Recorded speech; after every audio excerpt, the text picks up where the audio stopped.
the Otaku killer. Tsutomu Miyazaki, the cartoon-loving otaku killer, who raped and murdered 4 little Japanese girls. He was one of the notorious Japanese serial killer, a cannibal, a child rapist, and a necrophile. His murders occurred in Tokyo and Saitama Prefecture between August 1988 and June 1989.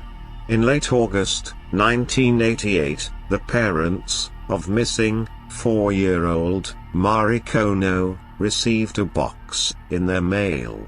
Inside the box, on a bed of fine powder, was a photo of the outfit Mari had been wearing when she disappeared, several small teeth, and a postcard with a message of Mari. Cremated. Bones. Investigate. Prove.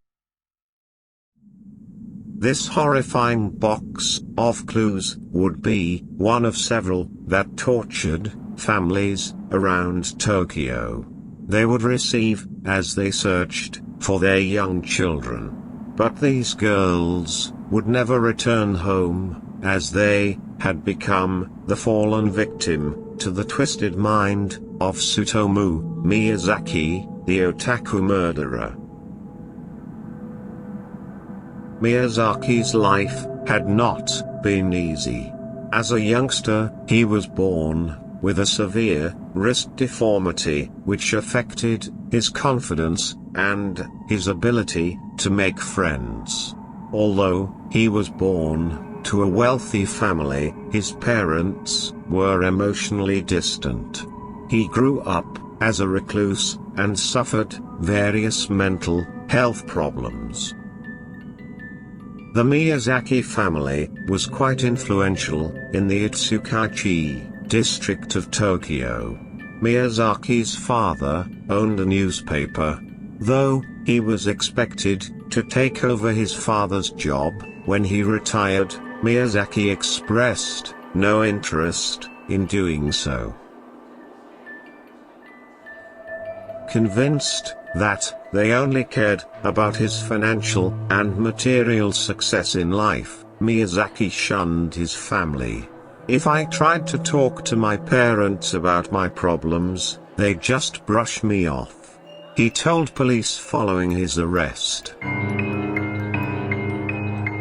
Whether Tsutomu Miyazaki had mental disturbance in him all along, or developed it in response to his grandfather's death, is unknown, though timing suggests that, following the death, Miyazaki had transformed. In August 1988, just one day after his 26th birthday, Tsutomu Miyazaki abducted 4-year-old Mari Kono. According to Tsutomu Miyazaki, he simply approached her outside, led her back to his car, then drove off. He drove her to a wooded area west of Tokyo, and parked the car under a bridge, where it could not be seen by passers-by. For half an hour, the two waited in the car. He strangled her, then engaged her in necrophilia with her corpse. Miyazaki dumped Kono's body in the hills near his home, departing with her clothes. Miyazaki allowed Kono's corpse to decompose for a while, before later returning to remove her hands and feet, which he kept in his closet at his home. Miyazaki burned Kono's remaining bones in his furnace, ground them into powder, and sent them to her family in a box, along with several of her teeth, photos of her clothes, and a postcard which read, "Mari. Cremated. Bones. Investigate. Prove." Kono's hands and feet were found in Miyazaki's closet after his arrest, almost a year later. October 1988, Miyazaki abducted a second little girl. 7-year-old Masami Yoshizawa, who Miyazaki offered her a ride after spotting her walking home. He offered her a ride, and then, similar to with Mari's case, he drove her to a secluded wood and killed her. Then, he sexually assaulted the corpse and left it naked in the woods, while he took the victim's clothing with him. By this time, panic had set in among the parents of little girls in Saitama Prefecture. The kidnapper and would-be serial killer had been named the Otaku Killer, or the Little Girl Killer. 8 months later, 4-year-old Erika Namba was abducted. Like Yoshizawa, she was taken while walking home along the road. This time, however, Miyazaki forced her into the car and took off her own clothes in the back seat. Miyazaki took photos of her, murdered her, and then tied her hands and feet, straying violently from his usual modus operandi. Rather than leaving her body at the murder scene, he put her in the trunk of his car, under a bedsheet. Then, he dumped her body randomly in a parking lot, and her clothes in a nearby wood. Like Mari Kono's family, Erika Namba's family also received a disturbing note pieced together with magazine clippings. It read, "Erika, cold, cough, throat, rest, death." The Otaku Killer's final victim was one of his most disturbing. 5-year-old Ayako Inamoto has been abducted in June 1989. He convinced her to let him photograph her, then murdered her, and took her corpse home, rather than dumping it in the woods, as he'd previously done.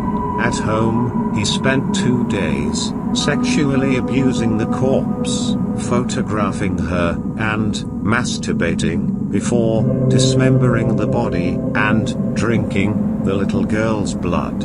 He even munched on her hands and feet. As soon as she began to decompose, Miyazaki dismembered the rest of her body and deposited the parts in various locations around Tokyo, including a cemetery, a public toilet, and nearby woods. However, he began to fear that the police would find the parts in the cemetery. He returned to retrieve them 2 weeks later. After that, he kept the dismembered body at his home, in his closet. The Otaku Killer was finally apprehended during his 5th kidnapping attempt.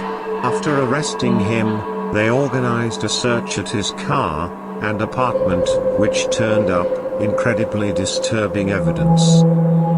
The police found over 5,000 videotapes, some of anime and slasher films, and some homemade videos of himself abusing corpses.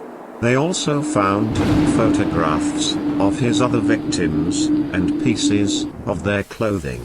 And, of course, they discovered the body of his 4th victim decomposing in his bedroom closet with her hands missing. The police found over 5,000 videotapes, some of anime and slasher films, and some homemade videos of himself abusing corpses. They also found photographs of his other victims and pieces of their clothing. And, of course, they discovered the body of his 4th victim decomposing in his bedroom closet with her hands missing. After that, his parents publicly disowned him, and his father refused to pay for his son's legal fees. His father then committed suicide in 1994. The courts eventually found Miyazaki of sound mind, and thus eligible for the death penalty. He was sentenced to death and hanged in 2007.